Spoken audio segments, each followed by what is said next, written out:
प्रिय बच्चों, आपका अपने इस YouTube channel Om BS with education में बहुत बहुत स्वागत है।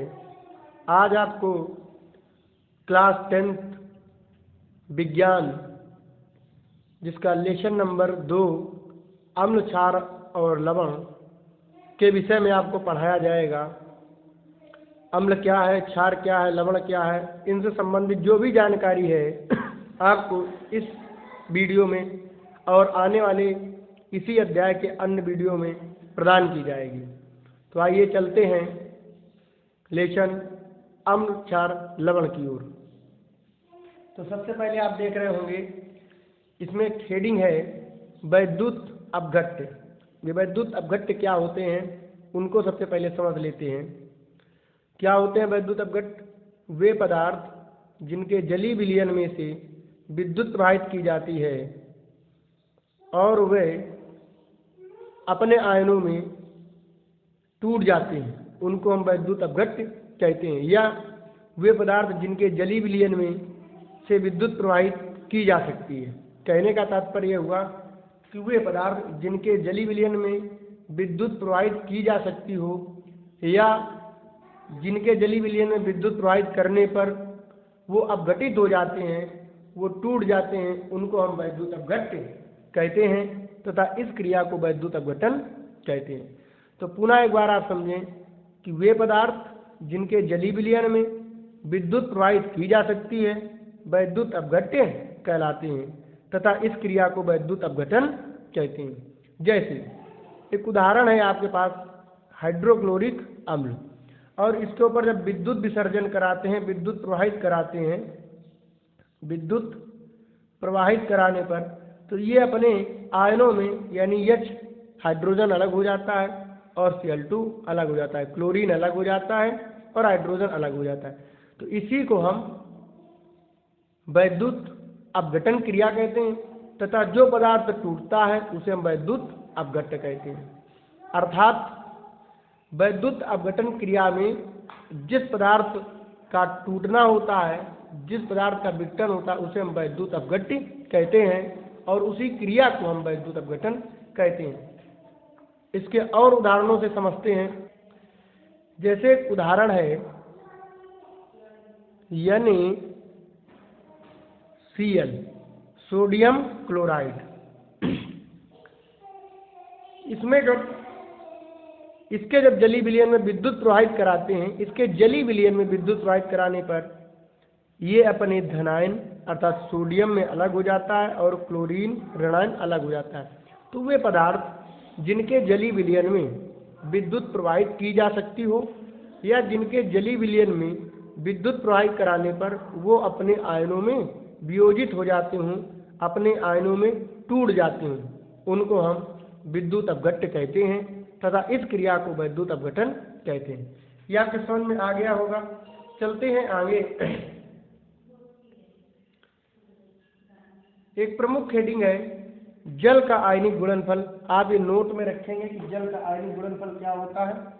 तो जल का आयनिक गुणनफल H धनायन OH ऋणायन, क्योंकि जो जल होता है, जल का फार्मूला होता है H2O, और जब कभी ये इसे तोड़ा जाता है विद्युत प्रवाहित कराने पर तो ये OH ऋणायन और H धनायन में टूट जाता है। तो इसका जो आयनिक गुणनफल हुआ, आयनिक गुणनफल का मतलब जल के आयनों का गुणनफल।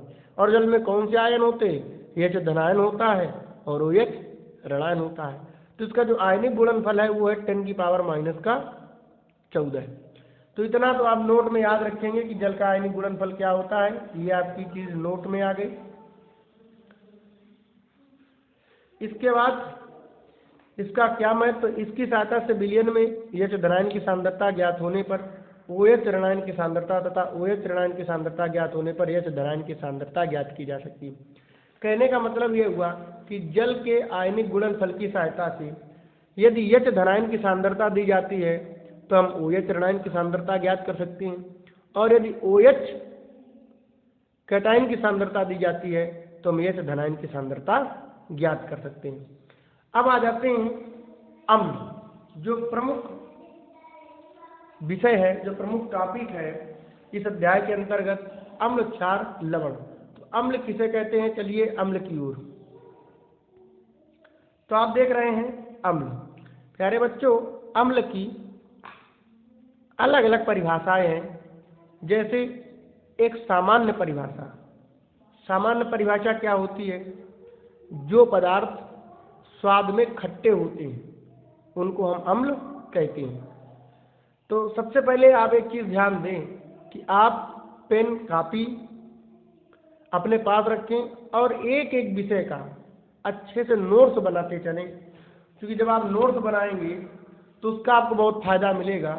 और हम इस तरीके से क्वेश्चन आपको इसमें दे रहे हैं कि जब आप बोर्ड के एग्जाम दें तो उसमें किसी प्रकार का कोई क्वेश्चन छूटना नहीं चाहिए। तो आप नोट्स अवश्य बना लें। अब देखिए, अम्ल की एक सामान्य परिभाषा है, जो पदार्थ स्वाद में खट्टे होते हैं उनको हम अम्ल कहते हैं। अब आप देखिए अम्ल क्या है। आर्हीनियस ने एक परिभाषा दी थी। आर्हीनियस के आयनिक सिद्धांत के अनुसार अम्ल वे पदार्थ हैं जो जलीय विलयन में हाइड्रोजन के धनायन अर्थात H धनायन देते हैं। कहने का मतलब आर्हीनियस ने बताया अपने सिद्धांत के अनुसार कि अम्ल वे पदार्थ होते हैं जो जलीय विलयन में अर्थात जिनको जल में घोलने पर हमको H धनायन की प्राप्ति होती है, वो अम्ल कहलाते हैं। आप समझे इस चीज को। सामान्य परिभाषा क्या है अम्ल की? अम्ल की सामान्य परिभाषा है, जो पदार्थ स्वाद में खट्टे होते हैं उनको हम अम्ल कहते हैं। और आर्हीनियस ने क्या बताया, वे पदार्थ जो जलीय विलयन में हाइड्रोजन आयन अर्थात H धनायन देते हैं वो हमारे अम्ल कहलाते हैं। जैसे एक सूत्र लिखा है CH3COOH, तो इसको जब हमने घोला जल में तो इसमें CH3COO ऋणायन प्राप्त हुआ और H धनायन प्राप्त हुआ। तो आर्हीनियस के अनुसार जो पदार्थ जलीय विलयन में H धनायन देते हैं वो हमारे अम्ल कहलाते हैं। तो ये सूत्र हो गया CH3COO, एसीटिक अम्ल है। ये कौन सा अम्ल है? एसीटिक अम्ल, जो प्यारे बच्चों सिरका अर्थात छिरका में पाया जाता है। अब आप देखेंगे एक उदाहरण HCl है। तो HCl का जब जलीय विलयन किया गया तो H धनायन और Cl ऋणायन हमको प्राप्त हुआ। तो आप यहाँ पर देख रहे हैं कि आपको क्या प्राप्त हो रहा है, H धनायन। तो ये जहाँ पर H धनायन प्राप्त होता है वो भी क्या होता है, अम्ल होता है। तो आर्हीनियस के अनुसार वे पदार्थ जो जलीय विलयन में H धनायन देते हैं अम्ल कहलाते हैं। क्या नाम हो गया इसका? H माने हाइड्रोजन, Cl माने क्लोरीन, मिला करके पढ़ेंगे हाइड्रोजन क्लोराइड या हाइड्रोक्लोरिक अम्ल। इसका क्या नाम हो गया? हाइड्रोक्लोरिक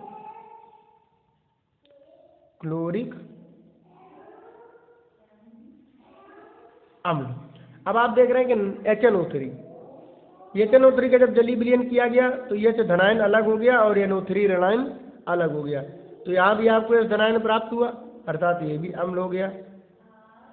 इसका क्या नाम है? नाइट्रिक अम्ल। ये हमारा नाइट्रिक अम्ल है। तो ऐसे पदार्थ जिनको जब हम जल में घोलें और वो हमारे H धनायन दें अर्थात उनसे हमें H पर प्लस का आवेश H धनायन प्राप्त होता है, वो हमारे अम्ल कहलाते हैं। जैसे एक और उदाहरण है H2SO4। तो देखिए यदि H2SO4 को हम गर्म करेंगे या जलीय विलयन में विद्युत प्रवाहित करेंगे तो टूट जाएगा H धनायन में, और SO4 इस पर प्लस का आवेश होता है और SO4 के ऊपर माइनस का होता है। तो क्या प्राप्त होगा? प्लस SO4, और SO4 के ऊपर कितना आवेश होता है? माइनस का 2 आवेश। तो हमको प्राप्त हुआ SO4 माइनस 2 ऋणायन। तो अब देखिए यहाँ पर हमें प्लस का H धनायन प्राप्त हुआ, ये भी अम्ल है। और कौन सा अम्ल है? सल्फ्यूरिक अम्ल। H2SO4 किसका फार्मूला होता है? सल्फ्यूरिक अम्ल का सूत्र होता है। तो आप देख रहे होंगे कि वे पदार्थ जो जलीय विलयन में H धनायन देते हैं हमारे अम्ल कहलाते हैं। अब आगे आ जाते हैं, आर्हीनियस ने क्षार की भी परिभाषा दी है। आर्हीनियस ने क्या बताया?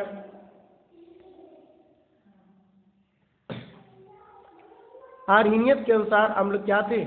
जो पदार्थ जलीय विलयन में H धनायन देते वो हमारे अम्ल कहलाते हैं। और क्षार की सामान्य परिभाषा सबसे पहले जाने कि क्षार क्या होते हैं।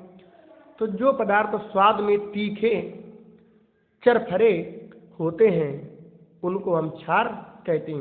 लेकिन आर्हीनियस ने क्षार की परिभाषा बताई, वे पदार्थ जो जलीय विलयन में हाइड्रोक्साइड आयन अर्थात जिनके जलीय विलयन से हमें OH और OH के ऊपर ऋण का आवेश होता है, OH ऋणायन प्राप्त होता है, वो हमारे क्षार कहलाते हैं। तो जैसा तुम देख रहे हो उदाहरण NaOH, तो NaOH में जब NaOH के जलीय विलयन का जब हमने अपघटन किया तो हमें Na धनायन का प्राप्त हुआ और OH ऋणायन का प्राप्त हुआ।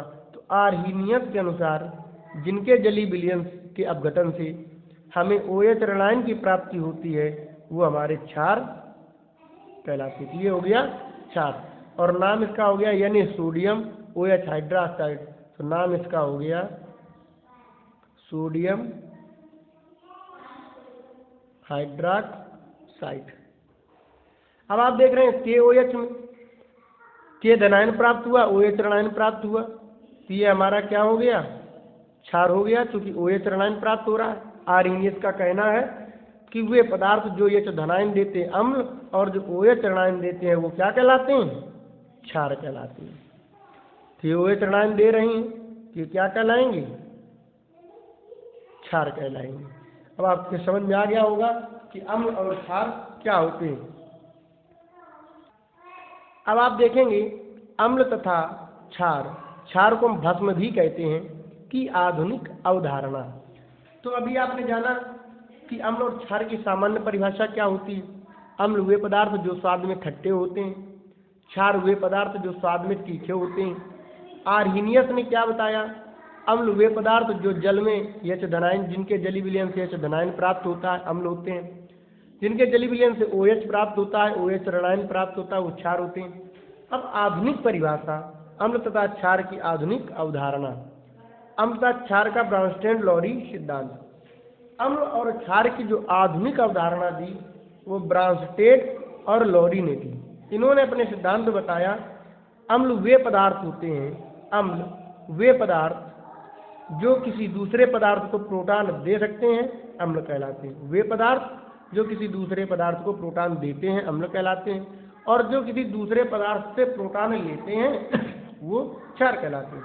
तो याद रखिएगा और समझो इस चीज को कि ब्राउनस्टेन लोरी क्या कहते हैं। ब्राउनस्टेन लोरी ने बताया कि वे पदार्थ जो दूसरे पदार्थ को प्रोटॉन दे सकते हैं अम्ल कहलाते हैं। क्षार हुए पदार्थ हैं जो किसी दूसरे पदार्थ से प्रोटॉन ले सकते हैं, क्षार कहलाते हैं। अब आप देखें हाइड्रोक्लोरिक HCl और H2O, तो आप देखेंगे जब यहाँ इसका मिलाया गया तो आप देख रहे होंगे कि H2O के पास H धनायन उपस्थित हो गया। H धनायन प्रोटॉन का प्रतीक है, तो जब H धनायन इसके पास आ गया तो ये हो गया H3O। H पहले 2 थे जल में, अब 3 आ गए। तो आप देख रहे होंगे कि हाइड्रोक्लोरिक अम्ल ने H2O को एक प्रोटॉन दिया, और जब एक प्रोटॉन दिया तो ये बन गया H3O आयन और प्लस Cl ऋणायन। तो जो पदार्थ प्रोटॉन देते हैं आप देख रहे होंगे कि इसने प्रोटॉन दिया तो ये क्या हो गया, अम्ल हो गया। HCl क्या हो गया, अम्ल। तो जो पदार्थ प्रोटॉन देते हैं वो अम्ल कहलाते हैं। यहाँ देख रहे होंगे आप क्षार में वे पदार्थ जो किसी दूसरे पदार्थ से प्रोटॉन ले सकते हैं। जैसे एक उदाहरण है NH3 + H2। ये सूत्र अमोनिया का है, ये जल का है। तो आप देख रहे होंगे आगे क्या परिवर्तन हुआ, NH3 ने जल से एक H आयन ले लिया तो इसके पास हो गया NH4 धनायन। और चूंकि H2O जब टूटता है तो हमने आपको बताया था कि OH ऋणायन में और H धनायन, जब जल का आयनिक गुणनफल क्या होता है, OH ऋणायन और H धनायन। तो आप देख रहे होंगे कि अमोनिया ने इससे एक H धनायन लिया, तो पहले अमोनिया के पास था NH3, अब अमोनिया के पास हो गया NH4 और ये बन गया अमोनियम। और यदि मिला करके लिख देंगे तो ये हो जाएगा अमोनियम हाइड्रोक्साइड। तो आप यहाँ देख रहे होंगे कि इसमें अमोनिया ने एक प्रोटॉन लिया, जल से एक प्रोटॉन लिया, तो जो पदार्थ प्रोटॉन लेते हैं ब्रांस्टेड लोरी के अनुसार वो क्षार कहलाते हैं। तो अमोनिया ने यहाँ से एक H धनायन अर्थात एक प्रोटॉन लिया तो अमोनिया क्या हो गया, क्षार हो गया। और HCl ने अपना एक H धनायन जल को दिया अर्थात एक प्रोटॉन जल को दिया तो वो हमारा अम्ल हो गया। तो आर्हीनियस ने बताया कि वे पदार्थ जो किसी दूसरे पदार्थ को प्रोटॉन दे सकते हैं अम्ल कहलाते हैं, और जो किसी दूसरे पदार्थ से प्रोटॉन ले सकते हैं क्षार कहलाते हैं। तो आपने देखा होगा क्या अंतर है दोनों में, समझ में भी आ गया होगा। अब हम पढ़ते हैं अम्ल तथा क्षारकों की प्रबलता। अम्ल और क्षारकों की प्रबलता क्या होती है इसको जानेंगे। तो आप देखिएगा अम्ल तथा क्षारकों की प्रबलता। जिन अम्लों तथा क्षारों के आयनन की मात्रा अधिक होती है उन्हें प्रबल अम्ल कहते हैं और प्रबल क्षार कहते हैं। इसको समझो एक बार। अम्ल और क्षार प्रबलता के आधार पर अम्ल दो प्रकार के होते हैं और क्षार भी दो प्रकार के होते हैं। जैसे प्रबल अम्ल, दुर्बल अम्ल, प्रबल क्षार, दुर्बल क्षार। अब प्रबल अम्ल और प्रबल क्षार क्या होते हैं तो आप देख रहे होंगे लिखा है कि जिन अम्लों तथा क्षारों के आयनन की मात्रा अधिक होती है उन्हें प्रबल अम्ल तथा प्रबल क्षार कहते हैं। जैसे इसको समझें,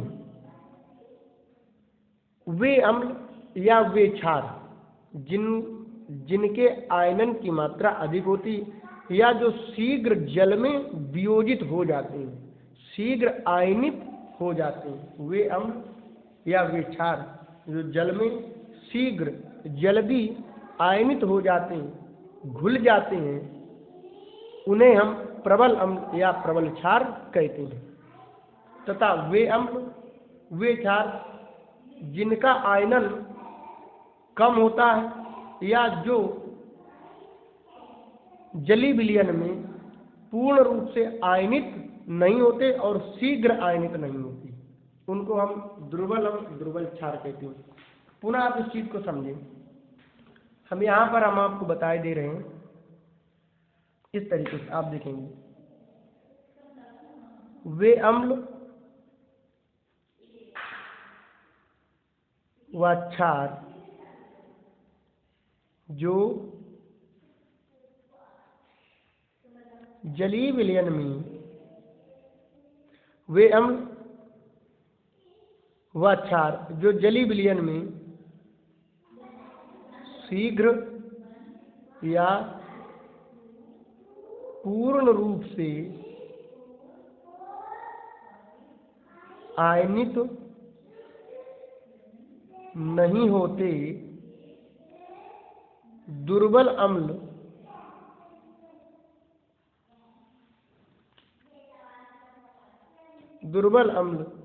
या दुर्बल क्षार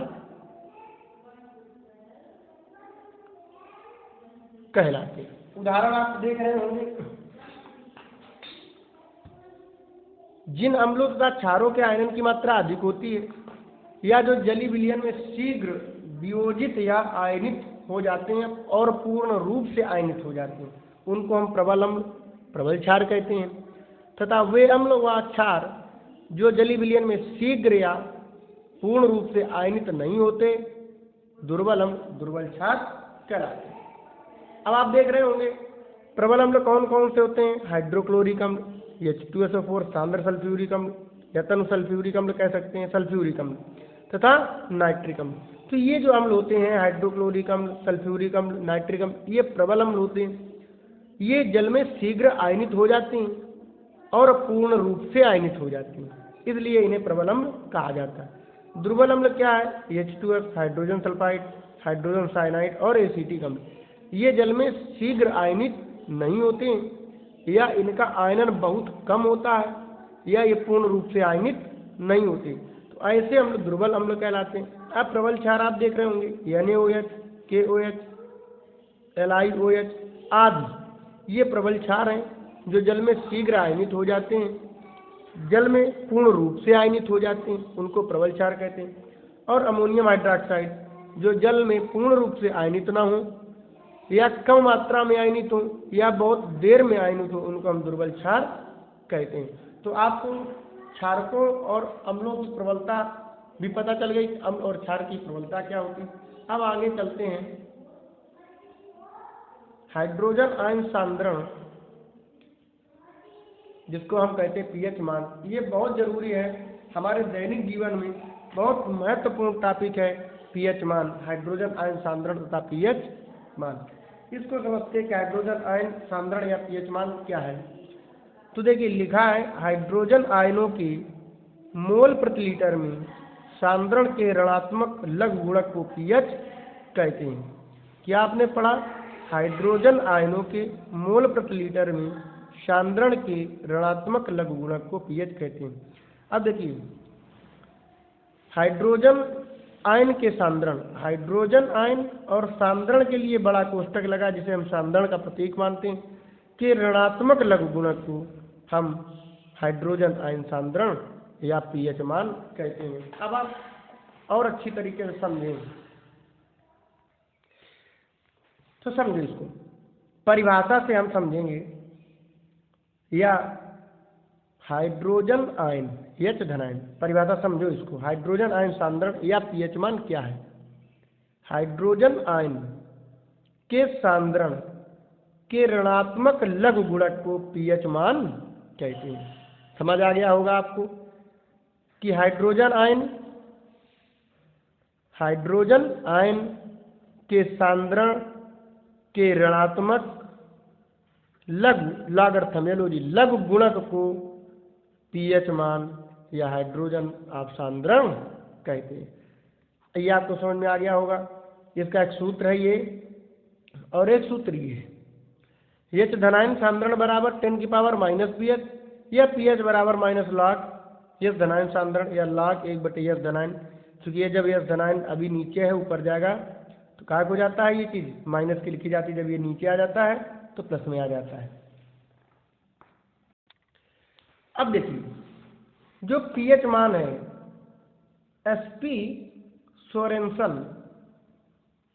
एक वैज्ञानिक थे जिनका नाम था एसपी सोरेनसन। इन्होंने एक पीएच स्केल बनाई थी, पीएच पैमाना बनाया था इन्होंने, पीएच पैमाना। और वो पैमाना क्या था, इस तरीके से उन्होंने एक पैमाना बनाया था, और बीच में 7, इसके बाद 8, 9, 10, 11, 12, 13 और 14। इसके बाद 6, 5, 4, 3, 1 और 0। और एसपी सोरेनसन ने बताया था कि जिस बिलियन का ये पीएच पैमाना है, तो ये जो लिखा गया है 0 से लेकर के 14 तक, ये सभी के पदार्थों के अलग अलग सब पीएच मान दिए गए। और बताया था कि जिस बिलियन का पीएच मान 7 होता है वो उदासीन होता है। क्या होता है? उदासीन होता है। और 7 के ऊपर जब चलते हैं तो वो हमारे क्षार का बढ़ता हुआ क्रम है। अर्थात 7 पर उदासीन रहेगा, 7 के बाद यदि किसी का पीएच मान 8 है तो वो क्षार, उससे अधिक पीएच मान 9 है तो उससे अधिक क्षार, फिर 10 है तो उससे अधिक क्षार, 11 है तो उससे अधिक क्षार। मतलब क्षार की प्रबलता का बढ़ता हुआ क्रम है ये, लिख देते हैं हम, आप इसी तरीके से बना लेंगे इसको अपनी कॉपी में। क्षार की प्रबलता का बढ़ता हुआ क्रम, तो क्षार की प्रबलता का बढ़ता हुआ क्रम हो गया। और इधर इस तरीके से चलेंगे तो ये हमारे अम्ल आ जाएंगे। देखिए हमने उधर एरो बनाया है, इसका मतलब क्षार की प्रबलता का बढ़ता हुआ क्रम आगे की ओर जैसे ही बढ़ते जाएंगे पीएच मान, जैसे 8, 9, 10, 11, 12, 13, 14 आएगा, क्षार अधिक होता चला जाएगा, वो अधिक क्षारी होगा, प्रबल क्षार होगा। और इधर तो ये हो गया अम्ल की प्रबलता का बढ़ता हुआ क्रम, अम्ल की प्रबलता का बढ़ता हुआ क्रम। तो जब नीचे की ओर चलेंगे, जिस विलेन का पीएच मान 6 वो अम्ल, 5 आएगा उससे अधिक तीव्रता का अम्ल, 4 आएंगे उससे अधिक तीव्रता का अम्ल, जिस विलेन का पीएच मान 3 वो और अधिक अम्ल प्रबल अम्ल, फिर 2 1 इस तरीके से। तो जब हम नीचे की ओर चलेंगे तो अम्ल की प्रबलता का क्रम बढ़ेगा, 7 के ऊपर चलेंगे तो क्षार की प्रबलता का क्रम बढ़ेगा। तो एसपी सोरेनसन ने पीएच से संबंधित एक पीएच पैमाना बनाया था, इसे हम पीएच पैमाना कहते हैं। और उन्होंने बताया था कि जिस विलेन का पीएच मान 7 होता है वो उदासीन होते हैं, और जिनका पीएच मान 7 के ऊपर होता है वो क्षार होते चले जाते हैं, और जिनका पीएच मान 7 से कम होता जाता है वो हमारे अम्ल कहलाते हैं। तो जिस विलेन का पीएच मान 1 2 3 रहेगा, आप समझ रहे होंगे कि वो बहुत प्रबल अम्ल होंगे। जिनका 12 13 14 रहेगा वो अधिक क्षार होंगे, प्रबल क्षार होंगे। जैसे अब ये 7 है, यहाँ अगर 1 हो 2 3 4 5 6 7 8 9 10 तब 8 आता है, तो 7.1 रहेगा तो वो भी लगभग उदासीन ही रहेगा, क्योंकि 0.1 में बहुत ज़्यादा क्षार नहीं हो जाएगा। तो इसी तरीके से बढ़ते हुए क्रम में जाएंगे, तो जिस विलेन का पीएच मान 8 रहेगा वो क्षार हो जाएगा। अगर पीएच मान 9 जाता है तो वो इस वाले से अधिक क्षारी हो जाएगा। जिस विलेन का पीएच मान 12 13 होगा वो अपने पहले वाले पीएच मानों से अधिक क्षारी हो जाएगा। इसी तरीके से अम्ल का भी है कि जिस विलेन का पीएच मान 6 वो कम अम्लीय होगा, जिसका पीएच मान 3 वो अधिक अम्लीय होगा, जिसका पीएच मान 1 वो सबसे अधिक अम्लीय होगा। तो ये हो गया हमारा जो एसपी सोरेनसन ने पीएच पैमाना दिया था। और विभिन्न पदार्थों के पीएच मान जो बहुत महत्वपूर्ण, जो हमारे कंपटीशन एग्जाम में भी पूछे जाते हैं, बहुत से ऐसे पदार्थ हैं, बहुत से ऐसे फल हैं जिनका पीएच मान दिया रहता है और एग्जाम में पूछा जाता है। उन पदार्थों के पीएच मान हम आपको आने वाले वीडियो में बता देंगे। चलते हैं, अब हम पढ़ते हैं हमारे दैनिक जीवन में पीएच मान का क्या महत्व है। तो दैनिक जीवन में पीएच का महत्व, पीएच मान का महत्व। तो सबसे पहला जो महत्व है, जो हमारे शरीर का सबसे प्रमुख अंग है, पाचन तंत्र। हमारे पाचन तंत्र में पीएच का कार्य क्या है। यदि हमारे शरीर का पाचन तंत्र बिगड़ जाए तो शरीर विभिन्न प्रकार के रोगों से ग्रसित हो जाता है। हमारे जो शरीर का जो सबसे प्रमुख तंत्र है वो पाचन तंत्र है। जब पाचन तंत्र डैमेज हो जाता है तो सभी तंत्र धीरे धीरे डैमेज होने लगते हैं। तो उस पाचन तंत्र में पीएच का कार्य क्या है। हमारे अमाशय में उत्पन्न होने वाले पाचक रस में हाइड्रोक्लोरिक अम्ल होता है, जिसका पीएच मान 1.2 होता है। ये अमाशय को हानि पहुंचाए बिना भोजन के पाचन में सहायता करता है। तो हमारे पाचन तंत्र जो होता है, जब हम भोजन खाते हैं तो हमारे पाचन में एक रस निकलता है जिसे पाचक रस कहते हैं, और उस पाचक रस में हाइड्रोक्लोरिक अम्ल मिला होता है। आप देखते होंगे कि जब खट्टी डकार हमको कभी कभी आती है तो वो खट्टी डकार जिसके कारण आती है वो हाइड्रोक्लोरिक अम्ल के कारण आती है। तो वो जो हाइड्रोक्लोरिक अम्ल हमारे शरीर में निकलता है उसका पीएच मान 1.2 होता है, और वो हमारे शरीर में जो भोजन जाता है उसको पचाने में सहायता करता है। तो देखिए यहाँ पर पीएच मान का महत्व है कि यदि 1.2 पीएच मान वाला हाइड्रोक्लोरिक अम्ल हमारे शरीर में भोजन के पाचन में सहायता करता है। इसके बाद पीएच परिवर्तन के कारण दंत क्षय। हमारे दांतों पर एक कठोर पदार्थ कैल्शियम फास्फेट की परत होती है। कैल्शियम फास्फेट को इनेमल भी कहते हैं। ये शरीर में सबसे कठोर पदार्थ है और ये हमारे दांतों का क्षरण से रोकता है। तो देखिए हमारे जो दांत होते हैं उनके ऊपर कैल्शियम फास्फेट की परत होती है और इसी परत को हम इनेमल कहते हैं। हमारे शरीर का जो सबसे मजबूत पदार्थ होता है वो होता है इनेमल, और यह शरीर में सबसे कठोर पदार्थ है और यह हमारे दांतों के क्षरण को रोकता है। अगर ये पदार्थ इनेमल नहीं होगा तो धीरे धीरे हमारे दांत कमजोर होते चले जाएंगे। इसलिए अगर पीएच परिवर्तन होता है, पीएच का मान कम ज़्यादा होएगा तो हमारे जो कैल्शियम फास्फेट की परत है वो उसको हानि पहुंचेगी और वो धीरे धीरे कमजोर हो जाएगी। तो जब इनेमल अर्थात कैल्शियम फास्फेट से दांतों के ऊपर बनी परत कमजोर हो जाएगी तो फिर धीरे धीरे दांत भी हमारे कमजोर हो जाएंगे। तो उसमें भी पीएच मान का बड़ा महत्व है। फिर आते हैं पौधों और पशुओं की पीएच के प्रति संवेदनशीलता। इसको समझें। जीवित प्राणी केवल समुचित पीएच दशाओं में ही जीवित रह पाते हैं। हमारा शरीर 7 से 7.8 पीएच परास के बीच ही सुपूरक कार्य करता है। अच्छी उपज के लिए पौधों को मिट्टी के एक विशिष्ट पीएच पदार्थ लगभग 7 की आवश्यकता होती है। तो इसमें ये बताया गया कि जो जीवित प्राणी होते हैं उनको एक पीएच मान जो उनके लिए आवश्यक है वो पीएच मान 7 से लेकर के 7.8। 7 पीएच मान किसका होता है?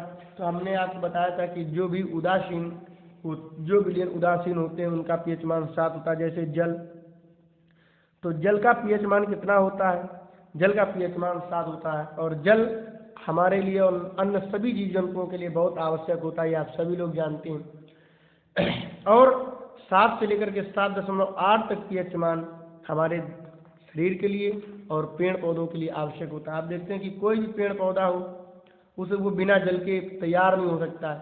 तो जो हमारे लिए आवश्यक है पीएच मान 7 वाला यौगिक अर्थात जल, तो जो जल मेरे लिए आवश्यक है वो समस्त जीव जंतुओं पेड़ पौधों के लिए भी आवश्यक है। तो इस तरीके से ये हमारे पीएच मान का हमारे दैनिक जीवन में उपयोग हुआ, पीएच मान का महत्व हुआ। और आई होप मैं सोच सकता हूँ कि आप सभी को बहुत अच्छे से समझ आया होगा। फिर भी यदि कोई आपको समस्या रही हो तो आप कमेंट बॉक्स में अवश्य करके बताएं, हम आपको और अच्छे से अच्छा प्रयास करके पढ़ाने का प्रयास करेंगे। और यदि हमारी वीडियो आपको पसंद आई हो तो लाइक करें, कमेंट करें, शेयर करें और चैनल को सब्सक्राइब करें। बहुत बहुत धन्यवाद।